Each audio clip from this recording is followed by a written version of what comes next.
નમસ્કાર, હું છું અને સાદરે ગુજરાતની વાતમાં આપનું સ્વાગત છે। શરૂઆત મુખ્ય અને વિશેષ સમાચારો પર।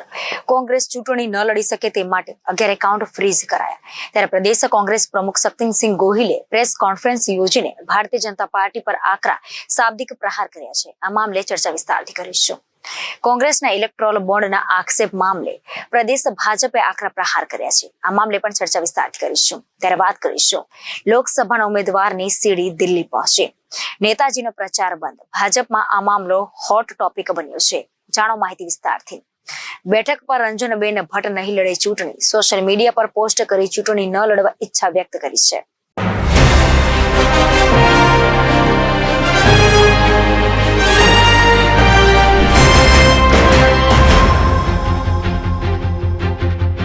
તો ચર્ચા કરી ગુજરાતની વાતમાં સમાચાર વિગતવાર। લોકસભા ચૂંટણી જેમ જેમ નજીક આવી રહી છે તેમ તેમ રાજ્યમાં રાજકીય માહોલ ગરમાઈ રહ્યો છે। ચૂંટણી ટાણે રાજકીય નેતાઓ એકબીજાને મેણા ટોળા મારવાનો એક પણ અવસર ચૂકતા નથી। નેતાઓ એકબીજા પર આરોપ પ્રત્યારોપ પણ કરતા હોય છે। ત્યારે પ્રદેશ કોંગ્રેસ પ્રમુખ શક્તિસિંહ ગોહિલે પ્રેસ કોન્ફરન્સ યોજીને ભારતીય જનતા પાર્ટી પર આકરા શાબ્દિક પ્રહાર કર્યા છે। તેમણે આરોપ લગાવતા કહ્યું કે કોંગ્રેસ ચૂંટણી લડી ન શકે તે માટે એકાઉન્ટ ફ્રીઝ કરવામાં આવે છે। કોંગ્રેસ પક્ષના પૈસા રોકી રાખવાથી કોંગ્રેસને રોકી શકાશે નહીં। પ્રદેશ કોંગ્રેસ પ્રમુખ શક્તિસિંહ ગોહિલે મીડિયા સાથે વાત કરતા જણાવ્યું હતું કે લોકશાહીમાં આઝાદી બાદ એક ઉત્તમ બંધારણ આપણા લોકોને પ્રાપ્ત થયું। આજ સુધી દેશમાં અનેક સંસદીય ચૂંટણીઓ યોજાઈ અને સત્તા પરિવર્તન પણ થયા, પરંતુ વિશ્વમાં એક આદર્શ અને ઉત્તમ લોકશાહી તરીકેની પ્રતિષ્ઠા આપણા દેશની હતી। આ અંગે ક્યારેય દુનિયામાં શંકા ઊભી થઈ ન હતી, પરંતુ આજના સમયમાં વિશ્વ સ્તરે આપણી લોકશાહી અંગે ટિપ્પણીઓ થઈ રહી છે। શક્તિસિંહ ગોહિલે આરોપ લગાવતા આગળ કહ્યું હતું કે લોકશાહીમાં નિષ્પક્ષ ચૂંટણી યોજાય તે જરૂરી છે। કોંગ્રેસ પ્રમુખે આગળ કહ્યું કે હાલના સમયમાં દેશના લોકો ભાજપ વિરોધ જોવા મળી રહ્યા છે। આ વખતે લોકોમાં આક્રોશ છે, એટલે ઇસ બાર તળી પાર। તેમણે આરોપ લગાવતા કહ્યું કે કોંગ્રેસ સત્તામાં હોય કે ના હોય, પરંતુ પાર્ટીએ હંમેશા લોકોની સેવા માટે જ કામ કર્યું છે, પરંતુ કોંગ્રેસ ચૂંટણી ના લડી શકે તે માટે એકાઉન્ટ ફ્રીઝ કરવામાં આવ્યા છે। લોકોના દાનથી ચૂંટણી લડવા માટે 11 એકાઉન્ટ ફ્રીઝ કરી દેવામાં આવ્યા છે। પૈસા વિના કોંગ્રેસ ચૂંટણી ના લડી શકે તેવા પ્રયાસ કરવામાં આવી રહ્યા છે, પરંતુ કોંગ્રેસ પક્ષના પૈસા રોકી રાખવાથી કોંગ્રેસને રોકી શકાશે નહીં। દેશની જનતા આ બધું જોઈ રહી છે। તેમણે કહ્યું હતું કે લોકશાહીમાં નિષ્પક્ષ ચૂંટણી યોજાય તે ખૂબ જરૂરી છે। ભારતીય જનતા પાર્ટી આ આપણા સુવર્ણ ઇતિહાસને કલંકિત કરવાનું કામ કરી રહી છે। 2014માં 2019માં ગેરંટીઓ આપી હતી, 2 કરોડ નોકરીઓ ખોલાશે, ખેડૂતની આવક બમણી થઈ જશે, કાળું ધન પાછું આવશે અને દરેકના ખાતામાં 15 લાખ આવી જશે, મોંઘવારી જતી રહેશે, ભ્રષ્ટાચાર મટી જશે, ડોલર સામે રૂપિયો નબળો પડે એટલે દિલ્હીની સરકાર નબળી છે, તગડો રૂપિયો કરાવી દઈશું, આવી અનેક વાતો કરી હતી। આ બધી જ ગેરંટીઓ ફેલ રહી છે અને લોકમાનસ ભાજપની અગેન્સ્ટ છે। इस बार इतनी पार, પણ મનમાં લાગે છે એમને કે જનતામાં આક્રોશ છે તો इस बार તડી પાર, સત્તા સે તડી પારની બીક લાગે છે, એટલે જે લોકશાહીમાં જાયઝ નથી એવા હાથકંડા કરવામાં આવે છે। હું આપને કહીશ કે કોંગ્રેસ પક્ષની જનતાના આશીર્વાદથી વર્ષોથી એક સેવાની મૂડી રહી છે। સત્તામાં હોઈએ કે ન હોઈએ જવાબદારીનું વહન કર્યું છે અને આ કોંગ્રેસ પક્ષને મજબૂતી માટે લોકોએ જે દાન આપ્યું હતું એ દાનથી ચૂંટણી લડવા માટેની અમારી તૈયારી હોય ત્યારે અમારા બેંક એકાઉન્ટને 11 બેંક એકાઉન્ટને ફ્રીઝ કરી દેવામાં આવ્યા। 115.32 કરોડ રૂપિયા કોંગ્રેસ પક્ષના એકાઉન્ટમાંથી સીધા ઉઠાવી લેવામાં આવ્યા। આપણા આ દેશના કાયદાઓ એમણે રાજકીય પક્ષોના મળતા દાનને ઇન્કમ ટેક્સમાંથી મુક્તિ આપી છે। ભારતીય જનતા પાર્ટી સહિત એક પણ રાજકીય પક્ષ એ ઇન્કમટેક્સ નથી ભરતો. પૂછવું હોય તો ભાજપને પૂછજો કે તમે ક્યારેય કોઈ ઇન્કમટેક્સ ભર્યો છે? આખો કેસ શું છે હું આપને કહેવા માંગુ છું. 2017-2018માં એટલે કે આજથી 7 વર્ષ પહેલાં કોંગ્રેસ પક્ષને જે દાન મળેલું હતું, જે કોંગ્રેસ પક્ષ પાસે ભંડોળ હતું, એ 210 કરોડ રૂપિયાનું હતું. આ 210 કરોડના ભંડોળમાં 14,49,000 રૂપિયા એ સંસદ સભ્યોએ રોકડા દાન આપ્યું હતું. યાદ રાખજો આંકડો, 14,49,000 રૂપિયા 2017-18માં. દર વર્ષે સમય મર્યાદામાં અમારા એકાઉન્ટ આપીએ, અમે આપી દીધું હતું. કોઈ અમારી ભૂલ હતી તો ત્યારે નોટિસ આવે, કેસ થાય, એકાઉન્ટ ફ્રીઝ થાય, કંઈ ના થયું. 7 વર્ષ પછી ચૂંટણી માથા ઉપર આવી ગઈ ત્યારે 2017-18માં તમે 14,49,000 રૂપિયા રોકડા કેમ લીધા હતા? આ મોટો ગુનો થઈ ગયો છે. એટલા માટે તમારું એકાઉન્ટ ફ્રીઝ કરીએ છીએ.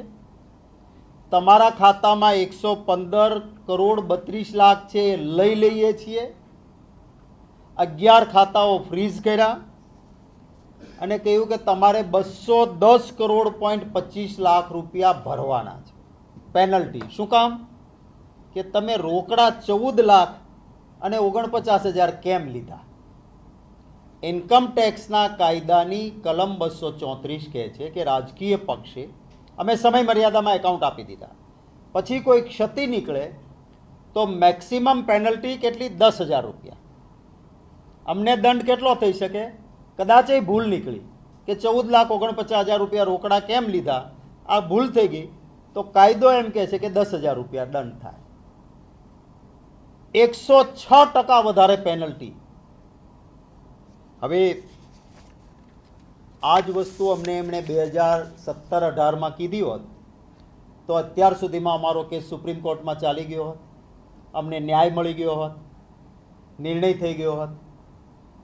ભારતીય જનતા પાર્ટી જાણતી હતી કે અમે ખોટા છીએ, પણ ચૂંટણી સમયે આના એકાઉન્ટ ફ્રીઝ થઈ જાય તો કોંગ્રેસ ચૂંટણી જ ના લડી શકે. આ કારણોસર એકાઉન્ટો ફ્રીઝ કર્યા. એટલે હવે ઇન્કમટેક્સ ટ્રિબ્યુનલમાં, હાઈકોર્ટમાં ગયા તો હાઈકોર્ટે પણ માન્યું ને કહ્યું કે ના, આટલા મુદ્દા ઇન્કમટેક્સ ટ્રિબ્યુનલે જોયા નથી, ફરી જોવે, ફરી પાછું ટ્રિબ્યુનલમાં. એ લડાઈ લડતા લડતા અમે જઈએ ત્યાં સુધીમાં ચૂંટણી પૂરી થઈ જાય અને વગર પૈસે કોંગ્રેસ પક્ષે ચૂંટણી લડવી પડે. આવી સ્થિતિ નિર્માણ કરીને ભાજપ એમ માને છે કે આ દેશની જનતા, ગુજરાતની જનતા, અમારી પાસે તો પૈસા ખૂબ છે, કોંગ્રેસના ખાતા ફ્રીઝ કરી દો, આ રીતે લડાઈ કરાવો એટલે ચૂંટણી ના લડી શકે. હું એમને કહેવા માંગુ છું કે આ દેશની જનતા બધું જ જાણે છે. કહેવાય છે ને, પબ્લિક હૈ સબ જાનતી હૈ, અંદર ક્યા હૈ બહાર ક્યા હૈ સબ પહેચાનતી હૈ. લોકો આ વાતને બરાબર સમજશે અને મને વિશ્વાસ છે કે કોંગ્રેસ પક્ષ પાસે જે પૈસા જે રીતે હતા એ લડવા માટેના હતા, એ રોકી લેવાથી તાકાત ઓછી નહીં થાય. દેશની જનતા વોટ પણ આપશે અને ઉમેદવારને નોટ પણ આપશે. અનુરોધ પણ કરીશ કે અમને આ પરિસ્થિતિમાં મદદરૂપ થાય. ઇલેક્ટોરલ બોન્ડ દ્વારા પ્રજાની તિજોરી લૂંટીને, મેં આપને બધી વિગતો આપી હતી, હું વધારે એમાં નથી પડતો કારણ કે આપના પાસે છે અને આપ પણ વધારે બધા ઇન્વેસ્ટિગેટિવ જર્નાલિઝમ કરો છો. કોન્ટ્રાક્ટ જોઈએ છીએ, ચાલો કોન્ટ્રાક્ટ, ટકાવારીના પૈસા ઇલેક્ટોરલ બોન્ડથી આપી દો એટલે કોઈને ખબર ના પડે. ઇન્કમટેક્સની રેડ થઈ, અપીલ તમારી છે, એમાં ફાયદો જોઈએ છે, હપ્તા વસૂલી આપી દો. ભાજપને આવી રીતે મેળવેલા રૂપિયા 82 અબજ 52 કરોડ રૂપિયા છે એમની પાસે. લખવું હોય તો લખો, 82 અબજ 52 કરોડ રૂપિયા. એક તરફ 82 અબજ 52 કરોડ અને બીજી બાજુ લડવા માટે બધા જ ખાતા બંધ કરી દેવાના. પરંતુ જનતા જનાર્દન છે, મને વિશ્વાસ છે કે રૂપિયાની તાકાત ગમે તેટલી હોય, રાવણ પાસે સોનાની નગરી હતી, શસ્ત્ર શાસ્ત્ર સત્તા સંપત્તિ બધું જ હતું, પણ સત્યના રસ્તે ભગવાન શ્રી રામ હતા. એમના સાથે જે સેના હતી એમાં નાની ખિસકોલી કે પક્ષી પણ હતું અને જાંબુવન જેવા પણ હતા.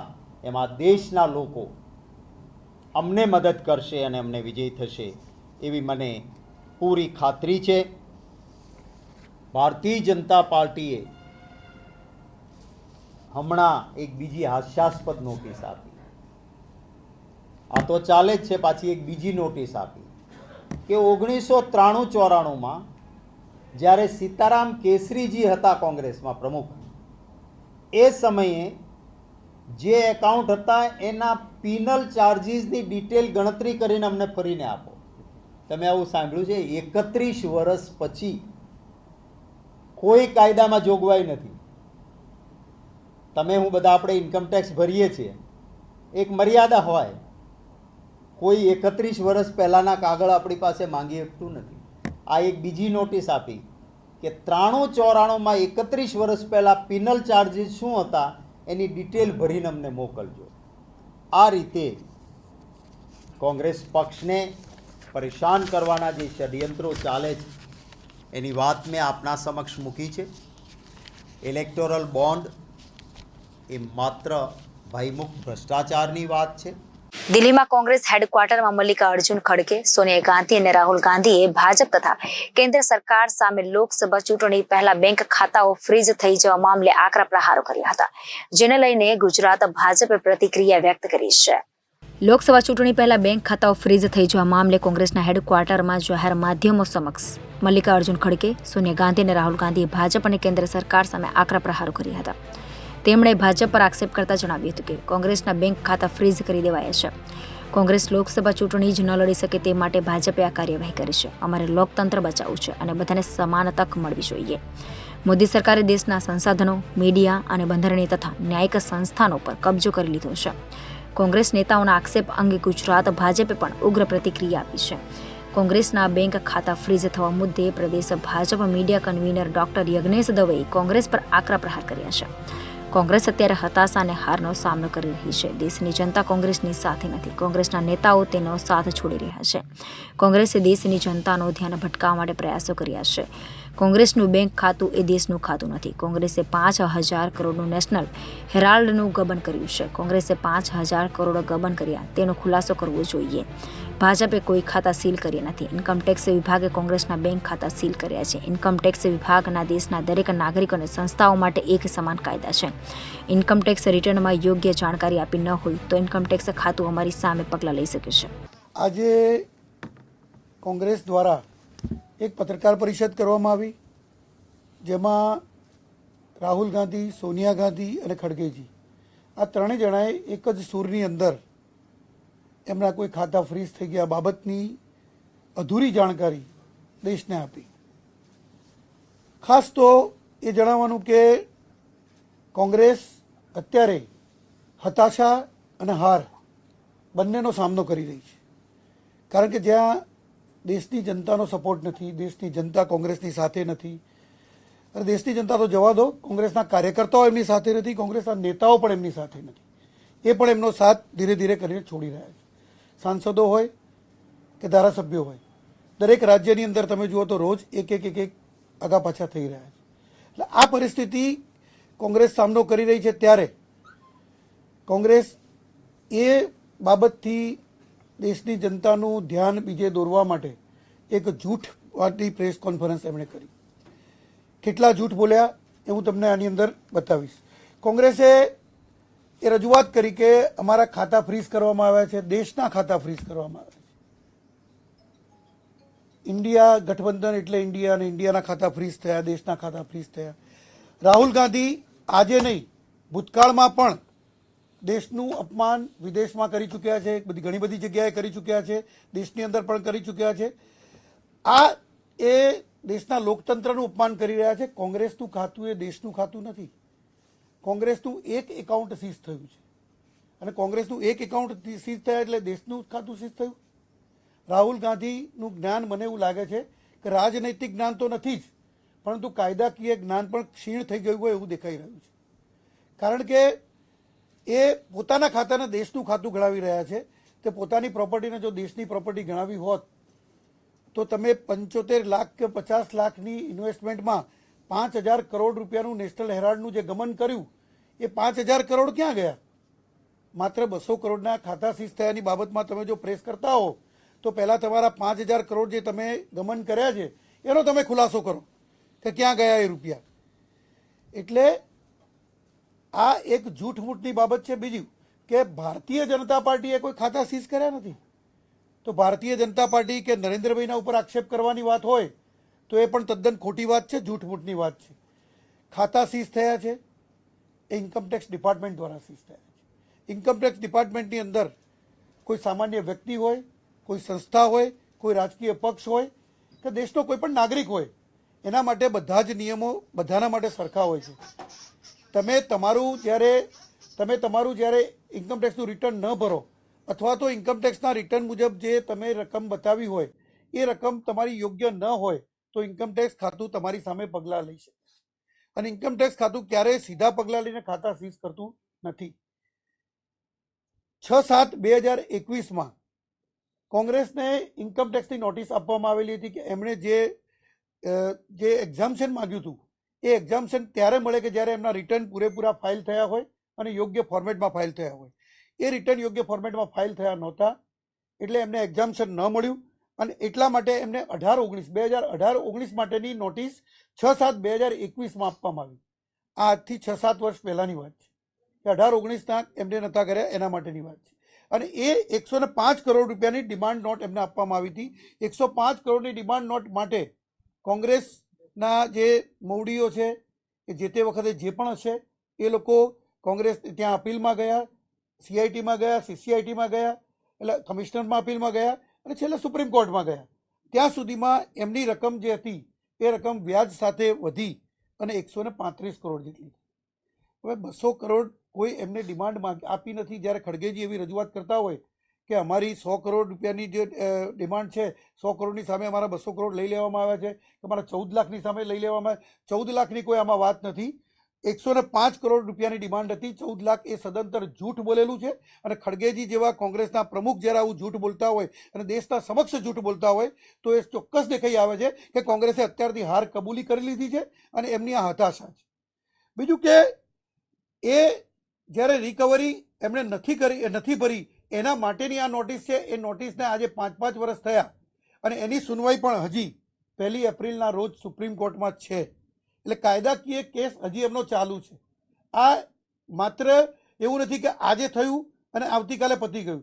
7 વર્ષ પહેલાંની જે ડિમાન્ડ છે એ ડિમાન્ડ નોટને આજે એમણે કેસ એનો ચાલુ છે ને 1 તારીખે એની સુપ્રીમ કોર્ટમાં સુનવાઈ છે. છતાં પણ ચૂંટણીના માહોલને ગરમ કરવા માટે, ચૂંટણીના માહોલમાં પ્રજાની સિમ્પથી જીતવા માટે જુઠ્ઠું બોલીને સોનિયાજી, રાહુલજી અને ખડગેજી આ એક પત્રકાર પરિષદ કરી રહ્યા છે જેનું સત્ય બતાવવું ભારતની જનતા સામે ભારતીય જનતા પાર્ટીને જરૂરી લાગે છે.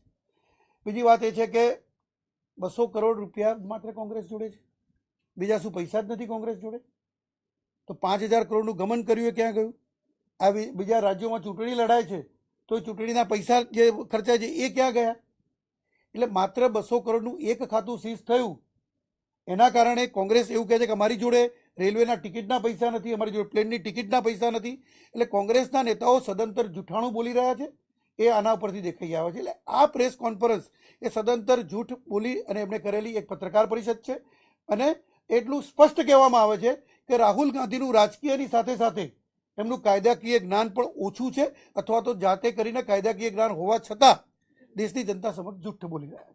આમ આદમી પાર્ટીના રાષ્ટ્રીય સંયોજક અને દિલ્હીના મુખ્યમંત્રી અરવિંદ કેજરીવાલની ધરપકડના મામલાને લઈને ગુજરાત ભાજપે પ્રતિક્રિયા વ્યક્ત કરી છે. જુઓ અહેવાલ વિસ્તારથી.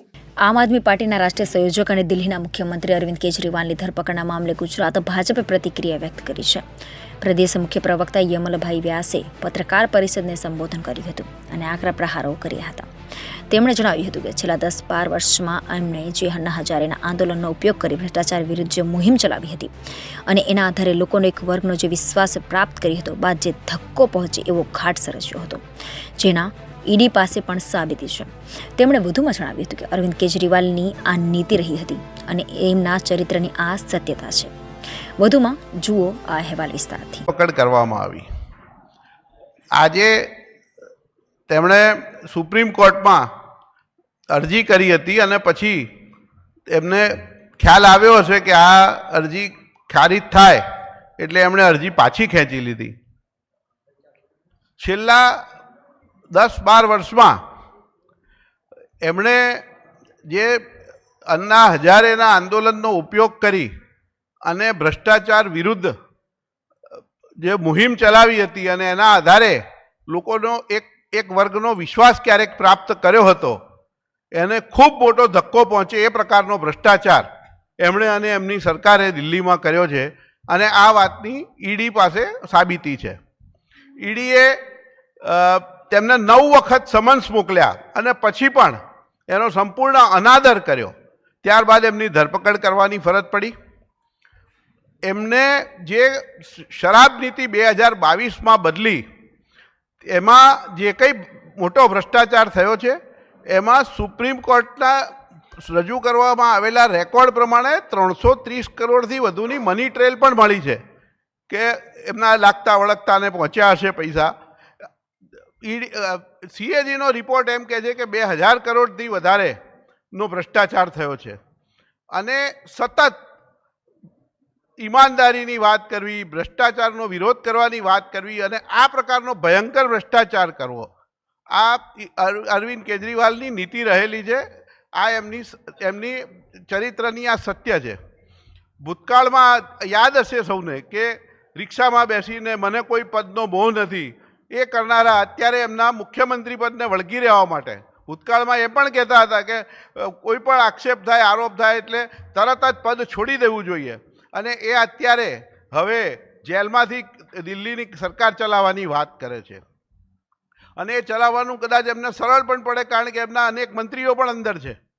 એટલે મૂળ સંપૂર્ણપણે દંભ અને ભ્રષ્ટાચારનું રાજકારણ કરનાર આ પાર્ટી અને એના આગેવાનની સત્ય બહાર આવ્યું છે અને આ સત્ય લોકો તો જાણતા હતા પણ હવે કોર્ટ સમક્ષ પણ આવ્યું છે અને આગળ જતાં જે કંઈ પણ ન્યાયતંત્ર એના પર એની કાર્યવાહી કરશે એની સાથે અમારે કોઈ લેવા દેવા નથી.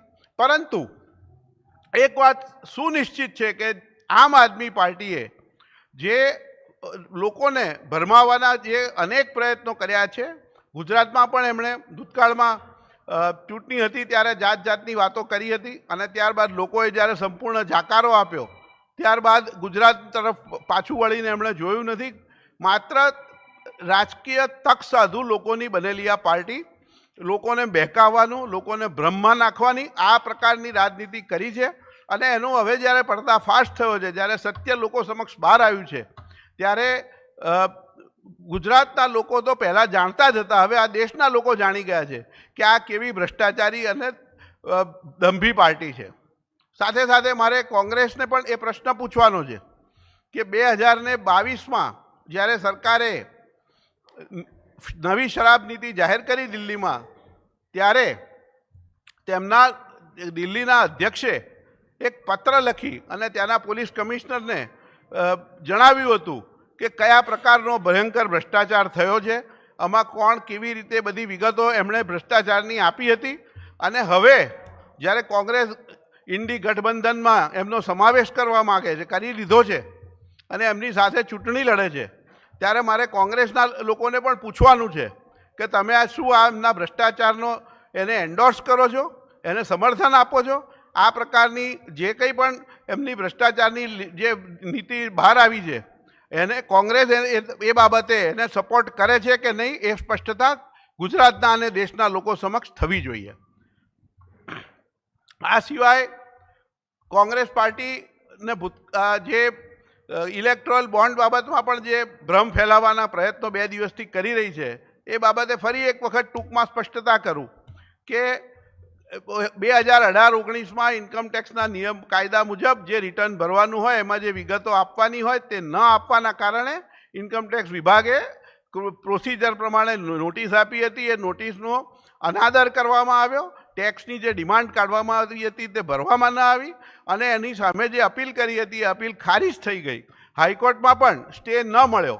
એટલા માટે જે કંઈ પણ ન્યાયતંત્ર ઇન્કમટેક્સ વિભાગે જે કંઈ પણ પગલાં લેવાના છે નિયમ મુજબ એ પગલાં લીધા છે અને રાજકીય સ્વરૂપ આપવાનો કોઈ અર્થ નથી. રાજકીય સ્વરૂપ અમારે કોઈ રાજકીય પાર્ટીની કે રાજકીય વિષય જ નથી. આ માત્ર એક પ્રોસિજરલ ઇસ્યુ છે અને એ ઇન્કમટેક્સ વિભાગનો અને અત્યારે ચૂંટણી પંચનો ઇસ્યુ છે. આ બાબતમાં કોંગ્રેસ જે કંઈ પણ લોકોને રાજકીય આ વાતને રંગ આપીને લોકોને ભરમાવવાનો પ્રયત્ન કરે છે એ બંધ કરે એવી મારી વિનંતી છે. શિસ્તબદ્ધ પાર્ટી ગણાતી ભાજપમાં એક સીડી પ્રકરણ બહાર આવ્યું હોવાની ગુજરાતમાં ચર્ચાઓ જામી છે. અમદાવાદની નજીકની બેઠકના એક ઉમેદવાર સામે દિલ્હી સુધી ફરિયાદો ગયા બાદ નેતાજીને પ્રચાર બંધ કરવાનો આદેશ કરાયા છે.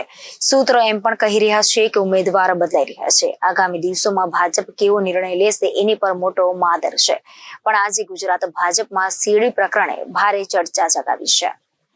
લોકસભા ચૂંટણી નજીક આવી રહી છે અને ગુજરાતમાં પણ ચૂંટણીનો માહોલ બરાબર જામી રહ્યો છે. જોકે કોંગ્રેસમાં ધમાસાણ મચેલું છે કારણ કે પાર્ટીના 7 દિગ્ગજ નેતાઓએ તો ચૂંટણી લડવાનો નિર્ણયો ભણી દીધો છે. અમદાવાદ પૂર્વના ઉમેદવાર રોહન ગુપ્તાએ ઉમેદવારી પાછું ખેંચ્યા બાદ રાજીનામું આપી દેતા કોંગ્રેસના ડખાઓ બહાર આવ્યા છે. પણ ભાજપમાં બધું સમૂહસૂત્રું નથી. બનાસકાંઠામાં ઉમેદવાર બદલવાની ચર્ચાઓ વચ્ચે શંકરભાઈ ચૌધરીની ગેરંટીએ હાલ પૂરતો વિવાદ અટકાવ્યો છે. તાજેતરમાં 2 દિવસ પહેલા રાતે ભાજપની મળેલી કમિટીની બેઠકમાં 4 ઉમેદવારને બદલે 8 ઉમેદવારના નામની ચર્ચાઓ થઈ હતી. પણ હાલ પૂરતું આ પ્રકરણમાં ઠંડુ પાણી રેડી દેવાયું છે. આજે ભાજપમાં ભડકો થયો હતો. સવારમાં વડોદરામાં રંજનબેન ભટ્ટનું પત્તું કાપી દેવામાં આવ્યું છે. રંજનબેન ભટ્ટે સામેથી ચૂંટણી લડવાની ના પાડી દીધી છે. એની ગણતરીની મિનિટોમાં જ સાબરકાંઠાના ઉમેદવાર ભીખાજી ઠાકોરે પણ ચૂંટણી લડવાનો નિર્ણયો ભણી દીધો છે.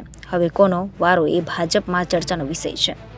રાજકીય ચર્ચાઓ એવી છે કે થોડા દિવસ પહેલા મળેલી એક બેઠકમાં સાબરકાંઠા, બનાસકાંઠા, વડોદરા અને વલસાડ બેઠકને લઈને પણ ચર્ચાઓ થઈ હતી. અહીં બનાસકાંઠાને બાદ કરીએ તો સ્થાનિક લેવલે ભારે વિવાદો વચ્ચે શિસ્તબદ્ધ પાર્ટીના નામે નેતાઓ ચૂપ છે. પણ ગત રાત્રે એક નવો વિવાદ સામે આવ્યો છે. અમદાવાદની નજીકની એક બેઠકના ઉમેદવારનું સીડી પ્રકરણ દિલ્હી સુધી પહોંચતા ચર્ચા એવી છે કે નેતાજીને પ્રચાર બંધ કરી દેવાનો આદેશ કરાયો છે. સ્થાનિક નેતાઓ જ સીડી લઈને દિલ્હી પહોંચી નેતાજીના વટાણા વેરી દેતા દિલ્હી હાઈકમાન્ડ પણ હચમચ્યું છે. જોકે આ મામલે સૌ કોઈએ ચૂપકીદી સાધી લીધી છે. પણ ગુજરાત ભાજપમાં આજે આ મામલો હોટ ટોપિક બન્યો છે. આગામી દિવસોમાં આ પ્રકરણમાં કડાકા ભડાકા થાય તો પણ નવાઈ નહીં. ભાજપ કહે છે કે કોઈ કકડાટ નથી, પણ અંદરો અંદરની ખેંચતાણ છેક સીડી પ્રકરણ સુધી પહોંચી છે. વર્ષો પહેલા એક સીડી પ્રકરણમાં ગાજ્યું હતું. હવે લોકસભાની ચૂંટણી પહેલા ફરી સીડી પ્રકરણે ભાજપના નેતાની ઊંઘ હરામ કરી દીધી છે. લોકસભાની ચૂંટણી પહેલા ગુજરાતમાં કકડાટ સામે આવવા લાગ્યા છે. અમદાવાદની નજીકની એક બેઠકના ઉમેદવાર સામે સ્થાનિક નેતાઓ દિલ્હી ગયા હતા. આ દેખાડે છે કે ભાજપમાં બહારથી દેખાય એના કરતાં વધુ કકડાટ અંદરો અંદર છે. નેતાઓની એકબીજાની ટાંટિયા ખેંચમાં સીડી પ્રકરણ ચાલ્યું હોવાની ગુજરાતમાં ચર્ચાઓ છે. નેતાજીએ પ્રચાર બંધ કરી દીધો છે. આ મામલે નેતાજી ચોખ્ખી ના પાડી રહ્યા છે કે તેઓ ગુજરાતમાં જ છે, પણ ગઈ રાત્રે એ દિલ્હી પહોંચ્યા હોવાનું સૂત્રો જણાવી રહ્યા છે. ગુજરાતમાં આજે દિવસભરમાં આ મામલો ચર્ચામાં રહ્યો હતો. વાત એવી છે કે ભાજપ ઉમેદવાર પણ બદલી શકે છે. ભાજપના સ્થાનિક નેતાઓ જ સીડી લઈને પહોંચતા આ મામલો ભારે ગરમાવો પકડી રહ્યો છે. નેતાજીને ભાજપે રિપીટ કરતા સ્થાનિકમાં કકડાટ શરૂ થઈ ગયો હતો. એમાંય નેતાજીની સીડી મળી આવતા આગેવાનોએ ભવિષ્યમાં ભાજપ બદનામ ન થાય એ માટે પાણી પહેલા પાળ બાંધી દીધી છે. ભાજપ પણ આ મામલે સક્રિય થઈ ગયું છે. હવે આગામી દિવસોમાં નેતાજી બદલાય છે કે કેમ એ ચર્ચાનો વિષય બન્યો છે. ગુજરાતના રાજકારણમાં ભાજપના ઉમેદવાર સામે સીડી પ્રકરણ બહાર આવ્યા હોવાનું સૂત્રો કહી રહ્યા છે. આ સાબિત કરી રહ્યું છે કે ભાજપમાં કકડાટ એ ચરમસીમાએ છે. હાલમાં નેતાજીને ભાજપ હટાવે કે રાખે પણ નેતાઓમાં અંદર મનમેળ ન હોવાનું આ પ્રકરણ ચાલી રહ્યું છે.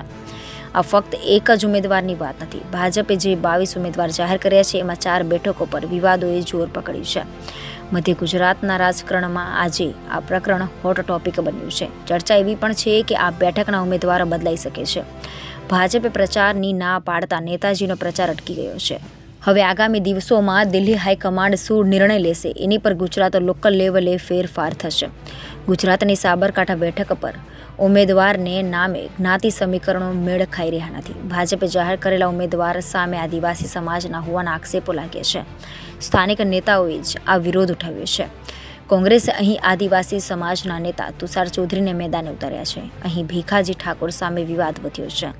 બનાસકાંઠામાં પણ રેખાબેન ચૌધરી સામે કોંગ્રેસ ગેનીબેનને ઉતારતા અહીં પણ ચર્ચાઓ ચાલી હતી કે ભાજપ ઉમેદવાર બદલી શકે છે. જોકે અહીં શંકરભાઈ ચૌધરીએ બાજી સંભાળી લીધી છે અને ભાજપ ઓપરેશન લોટસ ચલાવી રહ્યું છે. વલસાડમાં પણ ધવલ પટેલ સામે કકડાટ નવો નથી. અહીં ધવલ પટેલ સામે આયાતી ઉમેદવારનો થપ્પો લાગ્યો છે. આ મામલે રજૂઆતો પણ થઈ હોવાની ચર્ચાઓ છે. વડોદરાના રંજનબેન ભટ્ટના વિવાદ તો કોઈથી છુપાયેલ નથી. ભાજપે સાબરકાંઠા અને વડોદરામાં તો રીતસરનું કેમ્પેન ચલાવવું પડ્યું છે. પોરબંદરની માણાવદર બેઠક પર અરવિંદ લાડાણીને ભાજપ લડાવી રહી છે, પણ જવાહર ચાવડાની નારાજગી કોઈનાથી છુપી નથી. એક જ દિવસમાં ભાજપના 2 ઉમેદવારોએ પરત ખેંચી ઉમેદવારી છે. વડોદરાથી ભાજપના ઉમેદવાર રંજનબેન ભટ્ટ અને સાબરકાંઠાથી ભીખાજી ઠાકોરે ચૂંટણી ન લડવાનો નિર્ણય કર્યો છે. વડોદરા ભાજપમાં જૂથવાદને લઈને રંજન ભટ્ટે ઉમેદવારીની પાછી ખેંચી લીધી છે. પોસ્ટર અને પત્રિકાના કાંડે રંજનબેનની ઉમેદવારીનો ભોગ લીધો છે. વડોદરામાં જ્યોતિબેન અને કેતન ઈમાનદારનું પ્રેશર કામ કરી ગયું છે અને રંજનબેને ઉમેદવારી પરત કરી તેવી ચર્ચા વહેતી થઈ છે. ઉમેદવારી જાહેર થયાના માત્ર 10 દિવસમાં રંજનબેનના વળતા પાણી થયા છે. ત્યારે રંજનબેન મીડિયા સામે આ વાત કરતા ગડગડા થઈ ગયા હતા. રંજન ભટ્ટે જણાવ્યું છે કે મેં વડોદરાની 10 વર્ષ સેવા સમર્પિત થઈને કરી છે. ફરીથી ત્રીજી વાર મને ભાજપે ટિકિટ આપી હતી, પરંતુ છેલ્લા 10 દિવસથી જે ચાલી રહ્યું છે તે જોતા લાગ્યું છે કે જે રીતે લોકો ચલાવી રહ્યા છે, મને અંતર આત્માના અવાજે કહ્યું કે હવે નથી કરવું. મને એવું થયું કે ચૂંટણી નથી લડવી. મને સવારે ભગવાનની પૂજા કર્યા બાદ એવું થયું કે ચૂંટણી નથી લડવી. વિરોધીઓને એવું લાગતું હોય કે તેમની જીત થઈ તો તેઓ ખુશ થાય.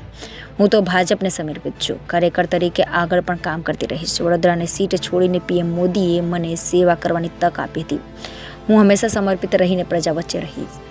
મેં વડોદરાનું કામ કર્યું છે, પણ મને સવારથી એવું થયું કે રોજ કોઈને નવું કરવું પડે તો તેના કરતાં હું સામેથી જ કહી દઉં કે નથી લડવું. તેમણે વધુમાં કહ્યું કે મને કોઈ દુઃખ નથી. ખોટા આક્ષેપ કરવા અને મારી બદનામી કરવી તેના કરતાં સારું છે કે હું ઉમેદવારી પાછી ખેંચી લઉં. મારી સામે પોસ્ટર વોર થયું છે.